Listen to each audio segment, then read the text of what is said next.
Oh, I can check it out. Yeah. Yeah, Devin Hammond is a really great guitar player, musician, or whatever. But he's also a game nut, and we fish a lot of the old games out. This week we'll be playing WWF and possibly Missile Command. Well, yeah, you're a big wrestling fan. We're gonna get to that because Carl played a wrestler. Oh yeah. In Blood Diner. It's all coming back to you, right? Right, Hannah? Yeah. By the way, I had Bela Lugosi's suitcase. Oh. Yeah, it was Bela Lugosi in gold on it. It was really sad. I gave it to a friend of mine named Drac, who was in a band. Just here, take this. Yeah. But I used to have an antique store in the Haight-Ashbury. I grew up in going to garage sales and flea markets. I used to go to the Sausalito flea market. Mind blowing. Yeah. Big trucks pulling in with all these tins from the 20s, soda tins with the plastic or the wax paper still on it, all yellowed. Like Art Deco was garbage. That was in the 80s. But your family, your lineage is interesting. I know lineage. Because your uncle is the Show me $10. Your uncle's the foremost Bigfoot expert. Yeah. I've spent the last 8 months writing the Bigfoot script about my great uncle. I'm still not done with it. I'm about 3/4 of the way. Have you been interviewed on any other podcasts about Bigfoot? Not yet. Okay. Yeah. I mean, I made friends with. It's an exclusive. Ken Gearhard, who was on Missing in Alaska. Ken and Jax, they came down, and I give a tour, and we ended up on. I have the fake head of Bigfoot, and I say, it's a gaff, but my great uncle, and they freaked out because they knew all about my great uncle, and with Jerry Crew, he was the first person to take a plaster cast in 1958 on Mount Shasta. And the name Sasquatch changed to Bigfoot with his discovery. It went global. It went global. Did you know Gene Bell from Trancas up at Trancas in Malibu, the club? No. His whole all over the place with nothing but Bigfoot artifacts. Wow, that's so cool. Yeah, he had a footprint. Yeah, I have a copy of Jerry's. It's third pass though, but I've interviewed all these people, everyone that's still alive. My father passed away in 2017, but I had already talked to him about that. He was there, and my other uncle, who's still around, Jim Crew and Jerry Crew, my great uncle, were hired by a millionaire from Texas named Tom Slick. This guy, Google him, mind blowing. He was just like into all this great. He hired this guy named Peter Burns to hunt Yeti in the Himalayas. And I got to interview Peter Burns twice so far. He's 90, he lives in the Dalles. He's like the Don Quixote Indiana Jones. I mean, this guy, and he doesn't take any, you have to be very, very succinct when you talk to him. He's very cool. And he told me all these stories. And so, also my Uncle Jim, who was there also, who was hired, he gave me 50 years of yellowed newspaper articles and magazines and everything, and I've gone through all of it. I'm writing the script of Jerry Crew's life, and he's the only one. Everyone who ever met him said the one word that stood out was integrity. The guy taught Sunday school. He was not a drinker.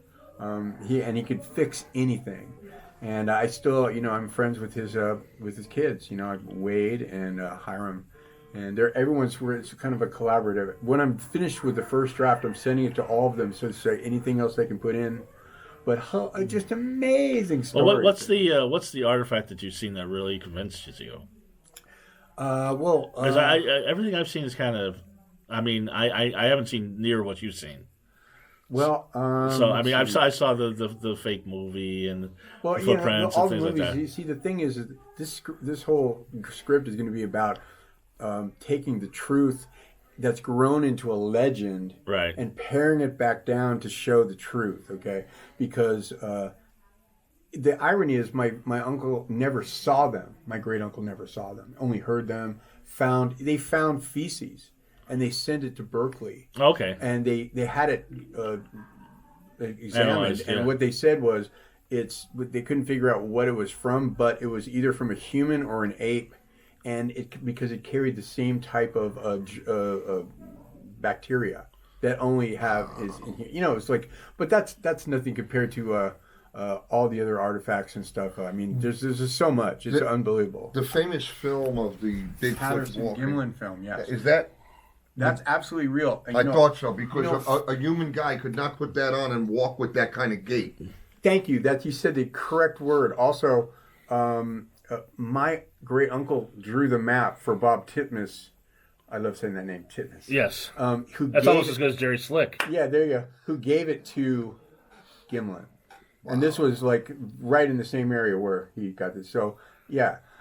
Fascinating stuff, though. We're going to be talking about what we really think it is. And it goes, there was a whole thing about the hoax, Ray Wallace hoax. This guy, he was so jealous of Jerry. And he was working with him up there as part of his construction company. They were clearing roads. And Jerry was on a tractor, like a crawler. And they would cut through the deep forest. This had never been seen by anybody. And my father was pouring water on the roads because the dust was this thick. Yeah. And when Ray Wallace had these fake prints made, and he stomped all around him, and and then when he died, this is 10 years after Jerry died, his family came out, we can finally tell the world, Bigfoot is dead. And like Jay Leno, Shep Smith, went worldwide. Yeah, he's dead. It was all Ray Wallace. That was on Art Bell. Well, it's possible that Bigfoot is dead. Yeah. We have on... So from what you're talking, there's more than one Bigfoot, though. Of course there is. There has to be different... I was recently on Coast to Coast for a little bit. I called with in. Nori, or you called it? Nori, yeah. With Nori. I called in and they had this kook on there who was talking about, yes, the Bigfoots are for aliens and blah, blah, blah. And he came me in, I go, they knew who I was. And I said, it sounded like I was listening to L. Ron Hubbard there for a second. I think I was listening that night. Oh, really? Yeah. I have to wait till the first 20 minutes of George Nori is the "We love Donald Trump and everyone who doesn't is a scumbag." And when you get after that, I tune in about 10:30 because then he gets off his Donald Trump bullshit. Right. And I was on the show like 9 days before 9/11. Oh wow! I was on talking. What were you on about? I was on Ian Punnett. A week before that, they were talking about the Atuk script. The cursed Atuk and script. A guy calls up and goes, "I know all about the Atuk script. Sam Kinison looked at it, and the next day he was killed. And John Candy looked at it, and the next day he died." And so I got on and I sent a little email. I said, "Look, I was with Sam. The Atuk script. I wish the Atuk script. That didn't happen. If you want to vet me, you can check who I am." And I get a phone call. This was on a Saturday night. I get a phone, it was on Sunday night. I send the thing to Ian Punnett. The next day, I get a phone call from his assistant. Right. "Would you like to do the show?" Right. They vetted me that fast. I was like, wow. So I did the show. I was supposed to be on for an hour. I wound up being on for 2 hours. Wow. We That's talked about Joey. everything. We talked about, he just kept asking me, and I'll tell the true story. My story never changes because I only tell the truth. Right. And for 9 days, it was September 2nd. For 9 days, 1,000 emails, this, that. 9/11. That's the end of that. Yeah. No, wait, it's okay. I mean, God forbid. You think that's connected somehow? Well, I think. Come on. I'm trying to start a conspiracy. Come on. Yeah. But, it's a Joey Gaynor conspiracy. Yeah, it was all my fault. Right. Yeah. Well, let me explain to Hannah. I told that cab driver to go scratch his ass, and that's what happened. Let me explain to Hannah and our audience. Hannah is sitting here. I know Hannah's right there. Right. Hannah, there was a script called Atuk about an Eskimo, and every fat guy in Hollywood. Fat funny guy was attached to it. Started with Belushi, and then Belushi died. Then Sam Kinison was attached. He died. John Candy. It goes Kinison, then John Candy, then Farley. No, it's Belushi, then Candy, then Farley. No, then Kinison, then Farley. There might have been one other guy. I don't know, but that's the only 4 guys I know who died from it. Well, but Kinison died like 2, 3, 4 years later. Right. Because he never even read the script. It's like I was at the going away party before the... Yeah, tell the story, because the story's great. We're at the going away party at Sam's house. He's going to go and shoot in New York. This is his first big starring role in the motion picture. This is the biggest thing. And... I hope they have medicine next door. Paying him millions of dollars for his first lead movie. They're going to give him all this money. And I'm up at the house, and we're having this big going-away party, and everybody's there. And So I go over Milk to and him. cookies, as a Sam Kinison party tends to be. Yeah, a lot of milk and cookies. Yes. So I said to him, so you like the script? Is it, it sounds like it's going to be really funny. Do you like it? And he turns to me and he goes, I haven't read it yet. And I looked at him. I went, you start shooting this coming like Wednesday. You haven't read the script? He goes, no, I'm going to read it on the plane. And then any changes, we'll do those. And then we'll, And I said, well, Sam, not for nothing, but I mean, that's not how it works. You're going to tell them when you get there, I don't want to do this, this, and this. You should have told them that 3 months ago. Now you're going to have a... So he got really pissed off. What do you know? Well, that's what happened. He got there. I don't want to do this. You got me screaming in every scene, blah, blah, blah. My friend who was the writer with him, Dan Barton, was telling me Sam went in and I'm not going to do this. We got to shut down production. And they just said, that's it. Goodbye. This is not how you do this. And he was never in a movie again. It was. It's a shame because he was fantastic in Back to School. Back to School. I mean, it's a shame. And it's interesting that he had that because it reminded me. I did a show with the late Taylor Negron. I know you know him. Taylor was great. And I was telling. But I asked him because every movie he was in, he stole the scene. And I was like, how do you do that? He's like, I just, it's like, honestly, I just throw the script. If the script's terrible, which they normally are, I just throw it away and improvise and just keep improvising. And finally they keep the shot. But he was always a supporting character. And when you're a lead, it's a whole different thing. So probably Back to School, he improvised a lot. And he thought he could do that for the lead. Well, that's because Rodney said go nuts. Right. Rodney and Harold Ramis really directed Back to School. Right. The original director that was on that, it was more like, oh, what are we doing? Oh, that's great. Okay, I'm going to smoke a cigarette over here. I don't know what to do. Anyway, and I heard that from a lot of people, not just from one guy. But I don't know. I forget the director's name on it. Alan Smithy or whatever it is. Right. But anyway. I got that joke, by the way. Yeah, well, you and Me and a couple directors had Alan Smithy credits, but you are the young comedians must just love hanging out with you because there's a whole comedy nerd culture now, where people really love the history of comedy. It's really funny. I'm going to be 64 years old. I make no bones about it. But you don't look it. No, you look great. You look great. Yeah. Hey, does he look 64 years old? No, you don't. Not yet.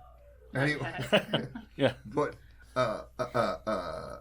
Well, I hope I'm not ill. I've been losing weight. I keep knocking wood, but I shouldn't do that. No, you look. I noticed that you lost weight when I saw you. Yeah, well, I've been ill, but yeah. No, actually, I gave up sugar.